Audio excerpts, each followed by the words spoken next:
Hey everyone, this is Pete, and welcome back to Atari ST A to Z, a series of short playthroughs of Atari ST games, some which I grew up with and some which are new to me. Today's game is Mickey Mouse, the computer game, a 1988 release by Gremlin Graphics. And there's not a whole ton of information about this online, to be honest, so there's not a huge amount I can tell you about it aside from actually showing you the game itself. I can tell you that it was very well received at the time for a combination of its excellent graphics, which still hold up pretty well today. It's got very nice animation and graphics and colours and that sort of thing. And also for its creative handling of the license. So if you've paid any attention to licensed games on the sort of 16-bit home consoles in particular, and to a certain extent on the ST and Amiga, a lot of those licensed games would end up being fairly unimaginative platform games. And one of the nice things about Mickey Mouse, the computer game, was that it didn't take that approach. It had a really interesting game structure with sort of various mini games and an overall meta game that linked them all together, and it was pretty cool. So as you can see from the box here, there's not going to be a lot to look at here because it's one of the old sort of CD style cases, if you like. But there's still a few bits and bobs in here. So let's see what we have inside. So we have some floppy disks, fairly no frills.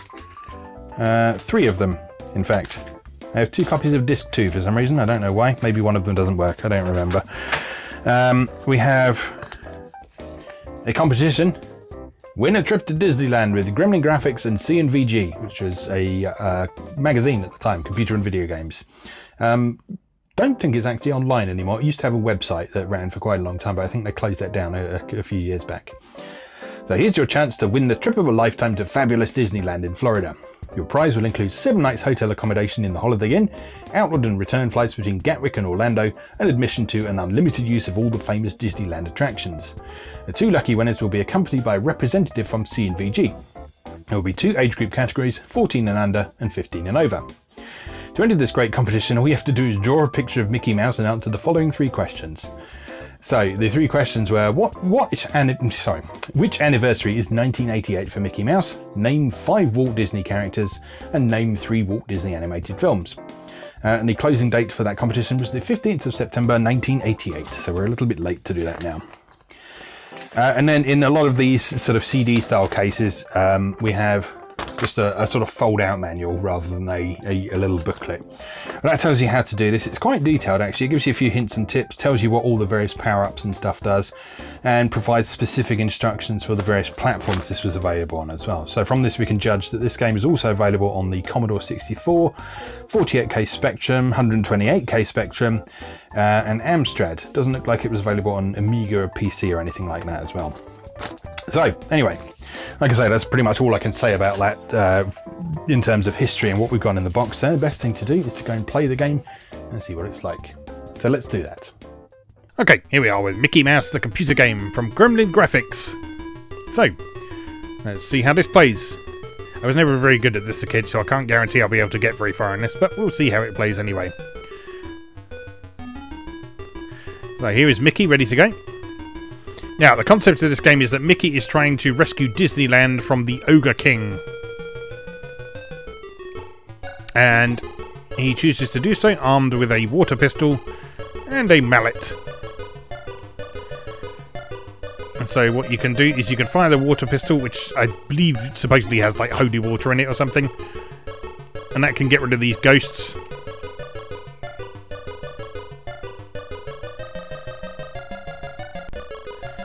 But your main goal is to ascend each tower and complete various mini-games in order to get to the top.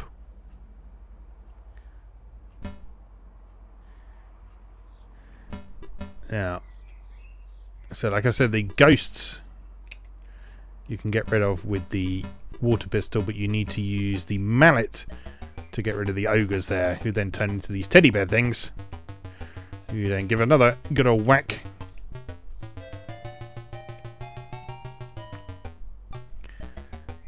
And so on. So down at the bottom there, you have a little gauge showing how much water you have left in your water pistol. And that also doubles as your life bar. Now, these enemies do keep coming. So, at some point, you just want to use a key and get into one of these doors, which takes you into a mini-game. Now this one here has you looking for a hammer, a nail, a hammer, some nails, and some boards for you to board up the doorway. And the reason you want to board up the doorway is to keep the monsters from coming out. So you need to explore this maze and track down the things you're looking for. So there's our hammer, because the mallet is not good enough for hammering nails in, apparently. This maze actually isn't all that big, but it does wrap around on itself, so it can get quite confusing. So you just want to try and keep an eye on where you are as much as possible, and chuck the mallets at those demon things that are wandering around.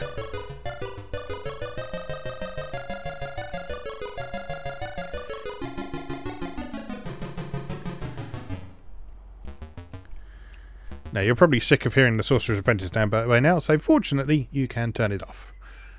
In which case you get some rather underwhelming sound effects instead, but at least you don't have to listen to that music over and over if you don't want to, because it's the only music track in the game, and it does get tiresome quite quickly.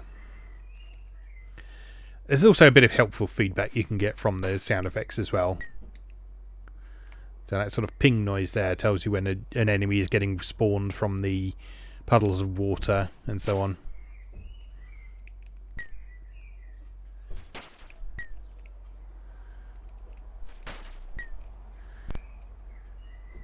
Now, you would have seen that I picked up a spring before, so that allows my mallets to bounce like that, which is going to just sort of fire them around corners and hit enemies from other places. Now, I'm not going about this in a very logical manner, am I? So I should probably try and take care of that a bit more.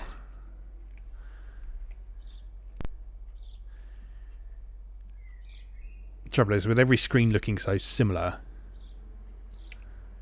it's quite easy to just feel like you're going around in circles. But, well, you just have to keep going until you find what you're looking for. We will collect that bomb, though. You can also use those power-ups as sort of landmarks, almost. So we know we've not been here before because there's the bomb. Now, all that does is destroy all the enemies on the screen, but because there's only one enemy on a screen at a time in this mini-game, doesn't really help too much, but it does give you 1,000 points. Right, there's our nails. Let's keep going left for now.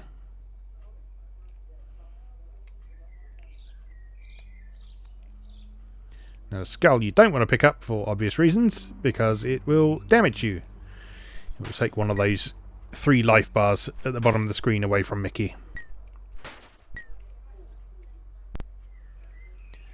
So, there's the exit. So that's where we need to get back to once we've found the boards. So that will give us a good landmark. So we can see how many screens it wraps around from here. So this is 1. We've gone to the left. 2 to the left.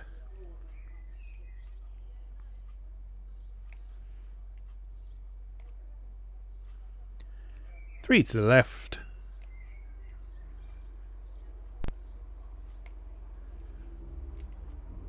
And back to the start again. So I think it's a 4x4 grid. So if we now go up from here, there's our boards. Wonderful. Alright, so once you've found all of those things, you can then just hop back into the exit, and he does a really weird gauntlet style spinny roundy animation, and then nails up the door. We then proceed into another one. This minigame here has you having to pop bubbles before they destroy the platform that you're standing on. And the platform goes back and forth and changes direction every so often, and you can jump, and there's ghosts in the way as well. So basically what you're doing in this one is you're just shooting down the bubbles until that gauge in the lower left empties.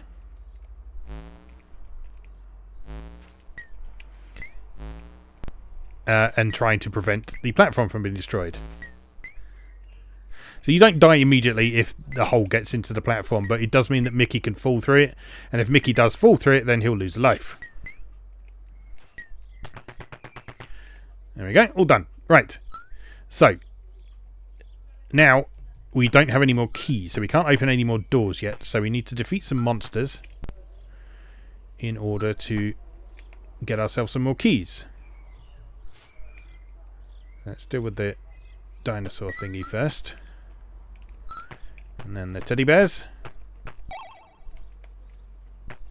That sparkly effect there means that an enemy is trying to spawn there but can't get close enough. Or there's something in the way.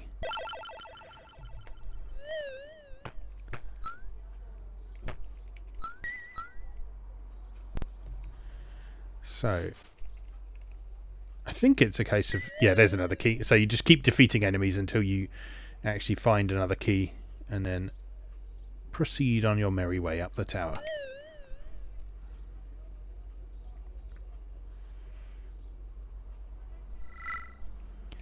So this game is pretty widely praised on its original release, mostly for its graphics, which, as you can see, are pretty damn impressive, actually. So, I mean, that looks like Mickey Mouse, doesn't it? It animates well. I love the expression on his face when he's using the mallet. He looks like he's really enjoying himself. It's just a lovely looking game, right? The only real thing that sort of lets it down a bit is the music, which is quite annoying after a little while, but... Well, you can't have everything. Oh, come here. Oh, no.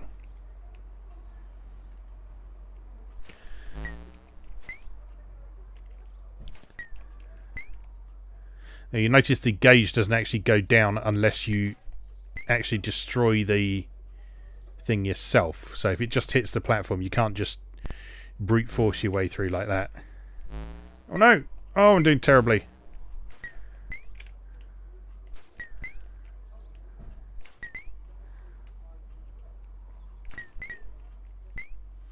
That's better.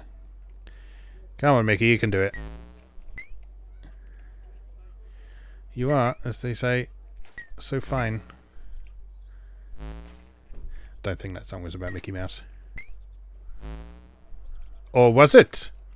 No, it wasn't. I don't think, anyway. I can't say I've ever really looked into it. But I'm pretty sure it's not about Mickey Mouse.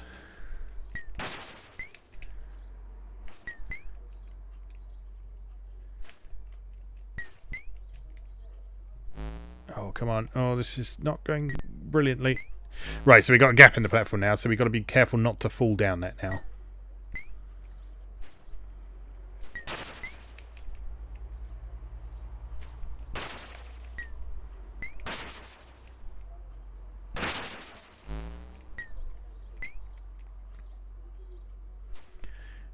And that is mostly the reason why you have a jump option.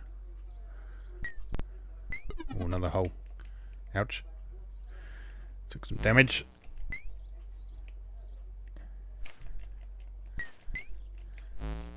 Yeah, so all about timing in this one. So actually timing your shot so that you can hit those bubbles. There we go. Going nicely. Right. Do we need any more keys, is the question. Let's get some health back first.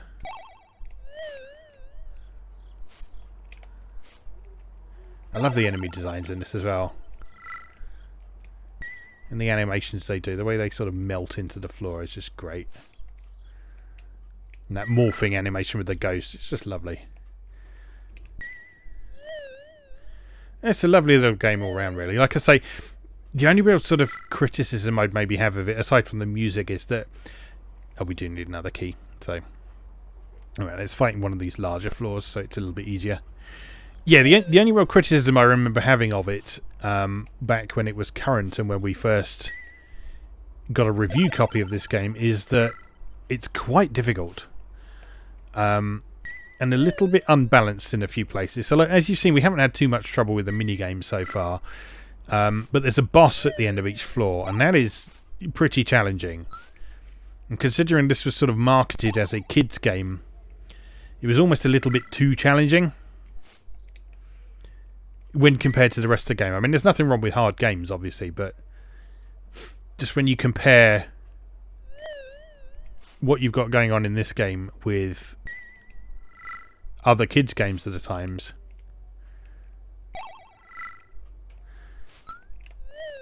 You can see how kids might have had a bit of trouble with it. I don't think we're going to get a key on this floor, are we? We might have to go up to the top.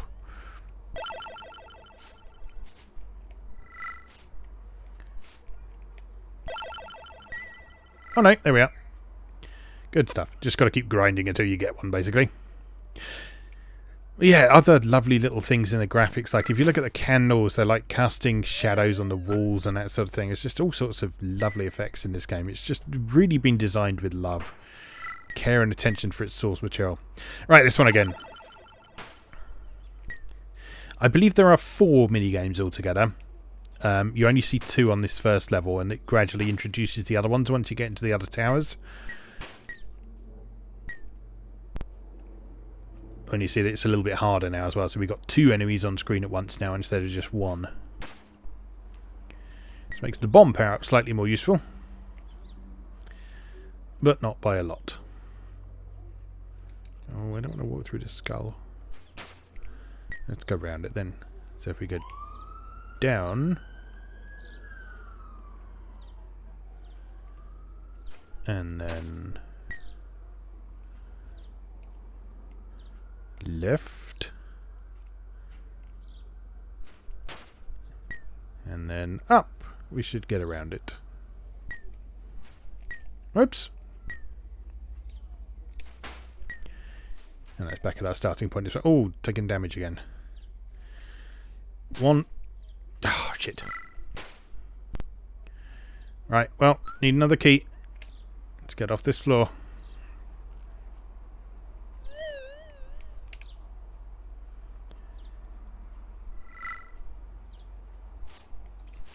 That was just incompetence. That wasn't the game being too hard for kids. That was just me being crap. Get off.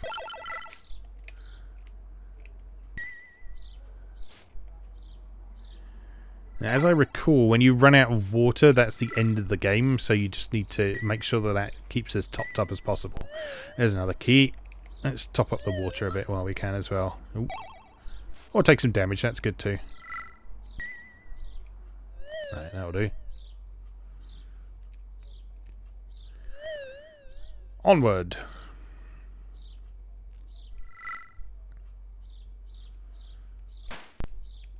Right. I'm going to get it right this time.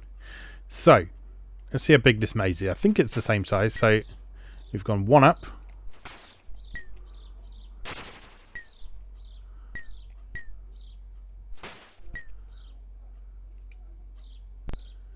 Two up.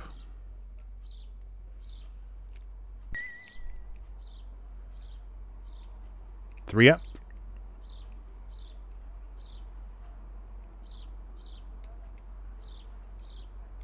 And 4 up. Okay, so it's still a 4x4 grid. So the only difference is we've just got more enemies to deal with at once. So let's go left 1 and then proceed in a logical pattern. That heart there gives you an extra hit point back if you've taken some damage, which is useful. That's 1 up, 2 up,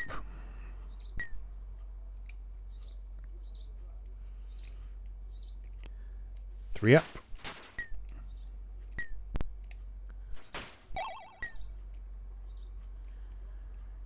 and 4 up should get us back where we started with the P. So again, let's move onwards to the left. There's the spring. Again, I'm going to leave that there as a landmark. So 1 up.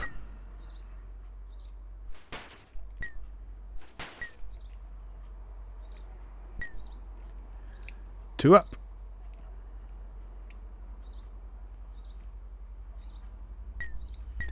Three up. And next one should take us back to the spring room again. 4 up. There we go.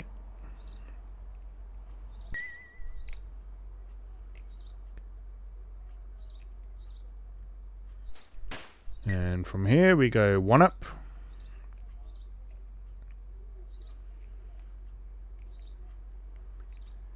2 up. Now we just need to get back to the exit. So 3 up.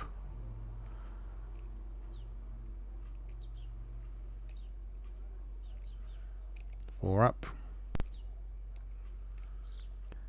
And then I think if we go left, we should end up back at the start again. Lovely corner shot there. There we go. Mickey Mouse Pro me.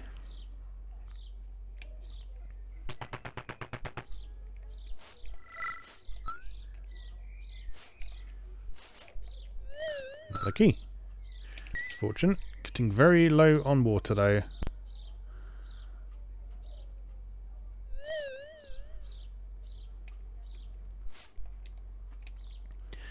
Right, and here's the top.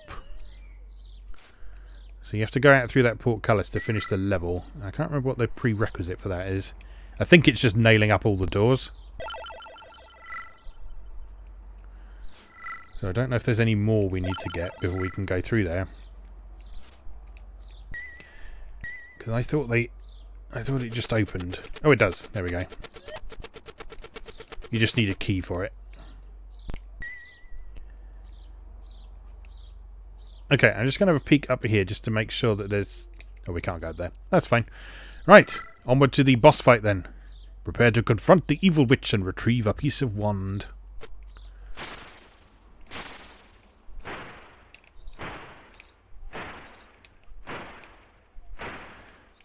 So this bit is all about... Oops. Dodging.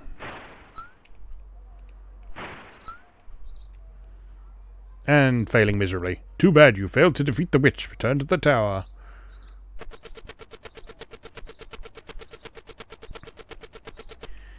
Now I have a horrible feeling you have to do all that again.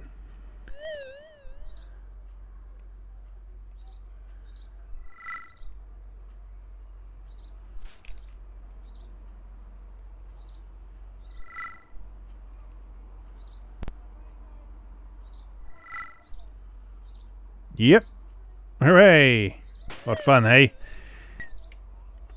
You see what I mean, though? This is why I feel this game is perhaps just a little bit unbalanced when it comes to those end-level confrontations, just because you can just make 3 mistakes and then you're back to having to do the whole level all over again. Which sucks.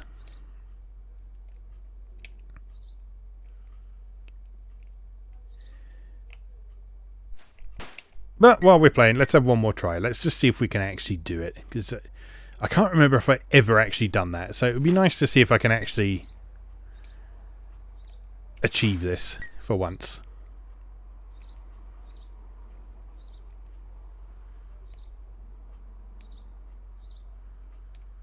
I've lost count. I think that's 4.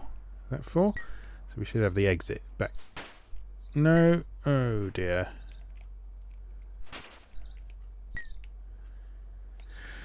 Oh dear me. Well, we could figure it out logically, can't we? Because if we go out this way and the exit's there, which it is, there we are, right, back where we started. So, let's go another left.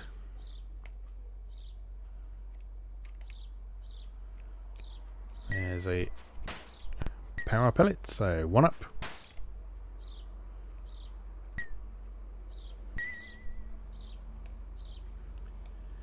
And 2 up.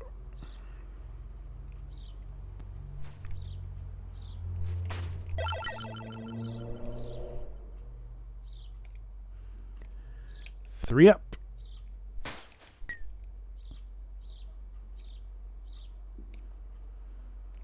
And 4 up.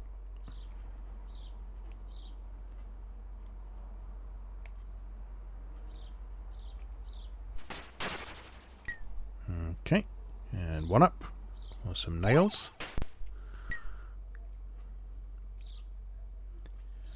2 up.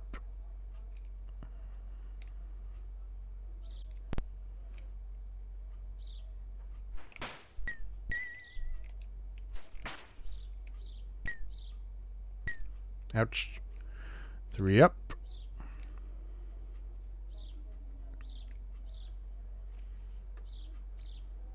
And 4 up.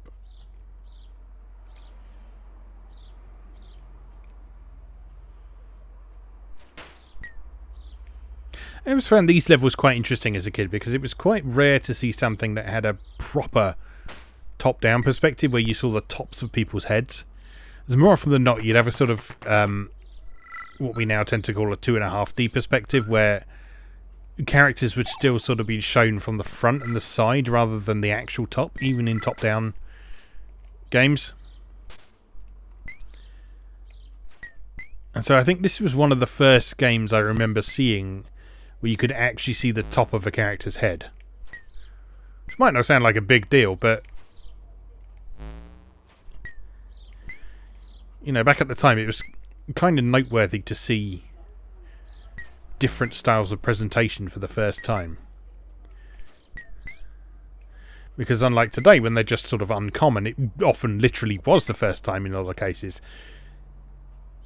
I mean, Mickey Mouse wasn't the first ever game to do a top-down perspective by any means. I think that was probably something like Activision's Boxing on Atari 2600. But even so, I didn't play that, so it was the first time I saw a proper top-down representation of a character in a video game. So I thought it was interesting. I thought that was interesting.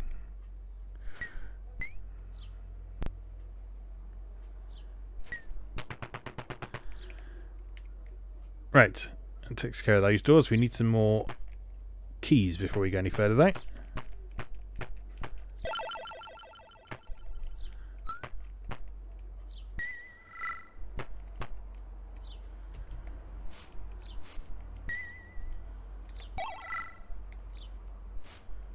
Come on, Ghosty, give up your key. There we go. Thank you very much. Any more?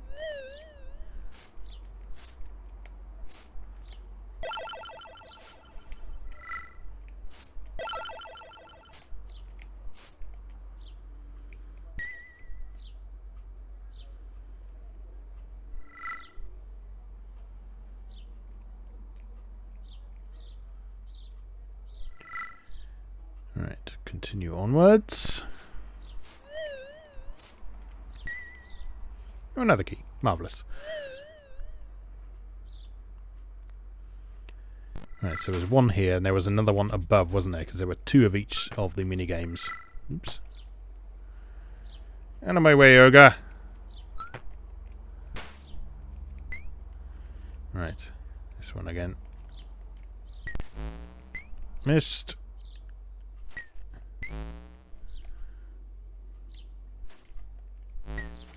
Oh, damn it.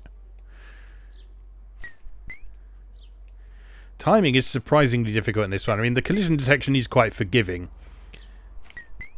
But it's still quite a challenge to get the timing, because you've got to pay attention to Mickey's animation, because he does take a moment to wind up that throw before he actually drops the mallet.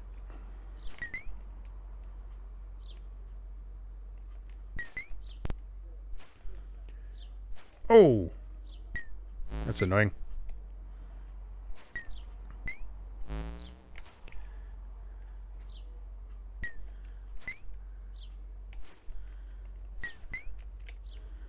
A reasonable run going on here, though. Come on. Lovely. Just a few more. Ah, damn it.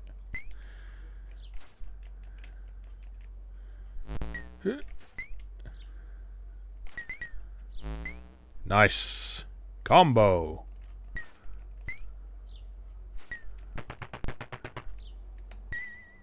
Nicely done, Mickey.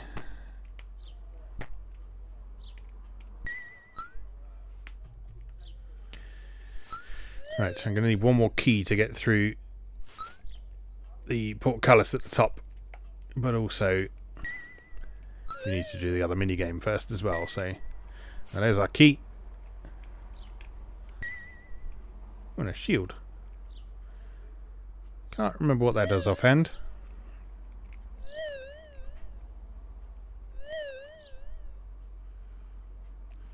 Most of the power-ups just help you in the tower, I think. I don't think any of them actually help you in that fight. No, because that's expired already, so... Okay. That's a shame. I was hoping it might help out with the boss. Right. So 1 up. No, get out of here. 2 up.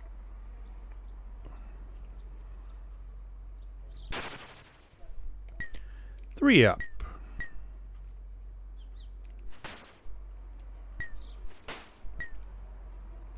Ow. And back to the start.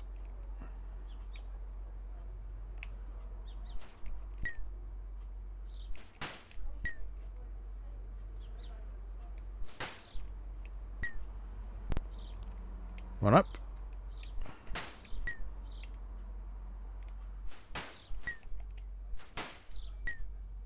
I'm going to collect that spring actually because it's quite useful when it works. 2 up.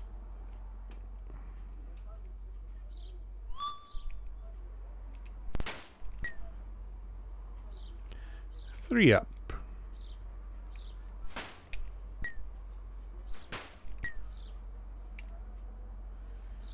And 4 up.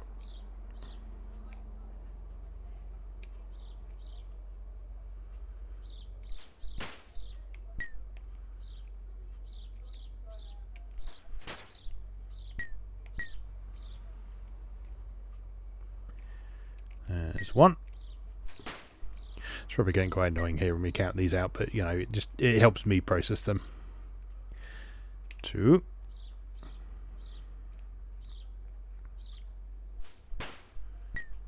3.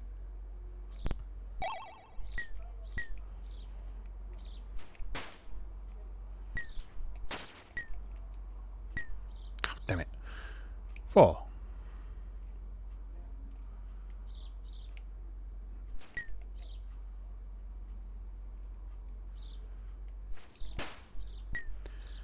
1.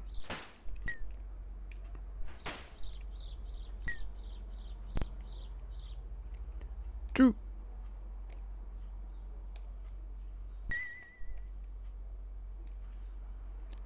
3.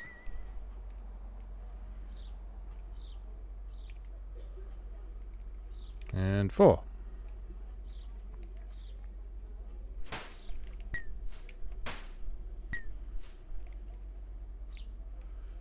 I can't remember the exact context of stuff coming out of water in this. But yeah, there was a very strong emphasis on sort of the imagery of dripping taps and stuff like that. Okay, that takes care of that. And then we should have enough keys to go straight to the witch. If I fail this time, I'm calling it a day regardless, just because it's annoying. Right. Not all the doors on this level have been sealed. What are you talking about?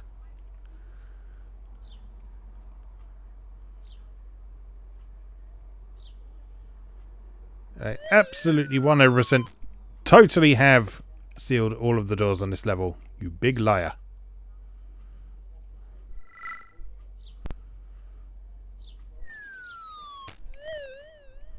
Why is that one open again? Oh god, another one of these.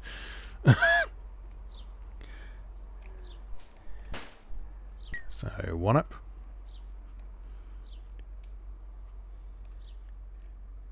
2 up. I have a horrible feeling that this one of the enemies will actually unseal your doors if you take too long. 3. And maybe that's what happened. Ow.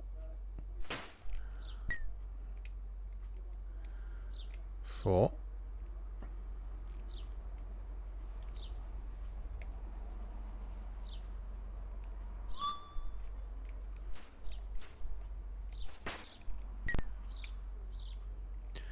1.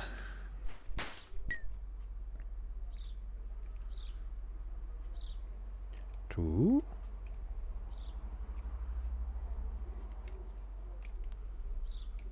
3.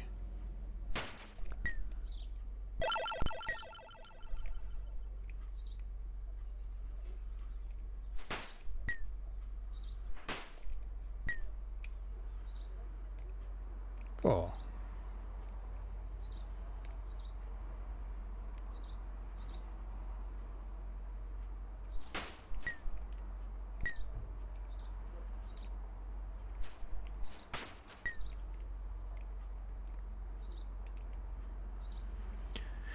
Come on now.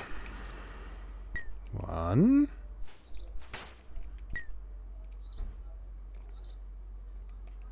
2.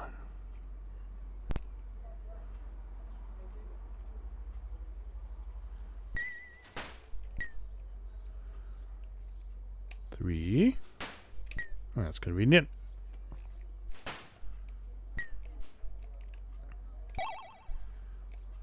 4.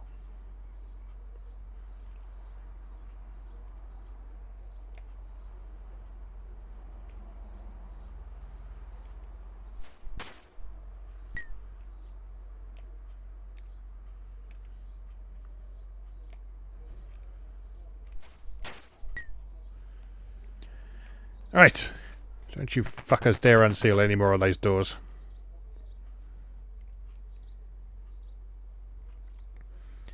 So those 2 are sealed.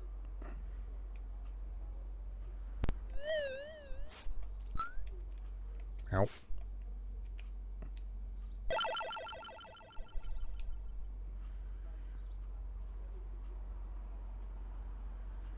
This one is sealed.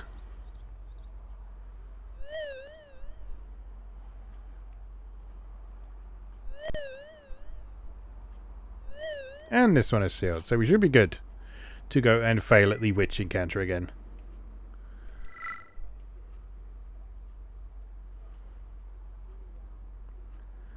Right, watch this.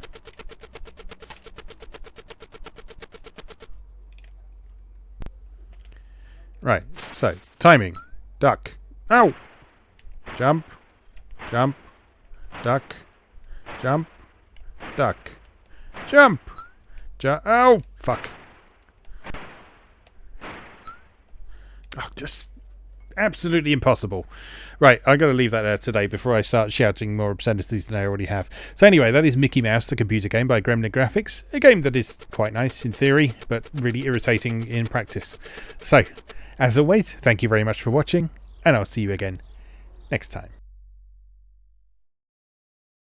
Thanks for watching. If you enjoyed this video, please help out the channel by leaving a like or a comment and subscribing. New episodes of Atari A to Z are on Tuesdays and Atari ST A to Z on Thursdays.